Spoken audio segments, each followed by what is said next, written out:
ఏంటి అంటే అగ్ని ఒక్క చోట ఎప్పుడూ ఆగదు, అలా కనెక్ట్ చేసుకుంటూ వెళ్తుంది. ఇక్కడ ఏం కనెక్ట్ చేస్తోంది? విభూతితో మనకేమొస్తుంది అని అర్థమైంది, ఆత్మశక్తి తేజస్సు అన్నది వస్తుంది, ఎందుకంటే మణిపూర్ చక్రానికి కనెక్ట్ అయ్యింది.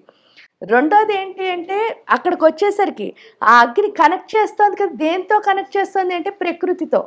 అంతవరకు మనం ఈ సృష్టిలో అందరితో కలిసి ఉన్నట్టు ఉంటాం, కానీ మనస్ఫూర్తిగా ఎవరితోనూ కలిసి ఉండం.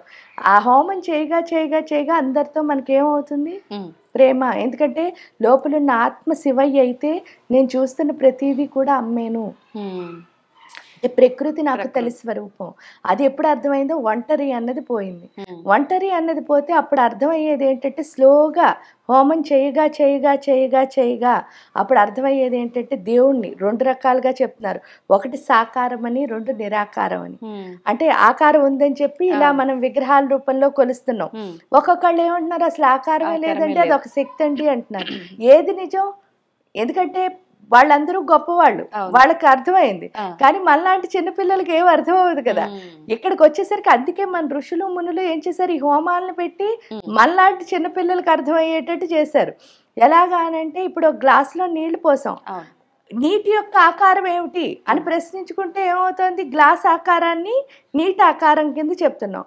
అదే ఒక గిన్నెలో పోసాం అనుకోండి, నీటి ఆకారం ఏమిటంటే గిన్నె ఆకారం.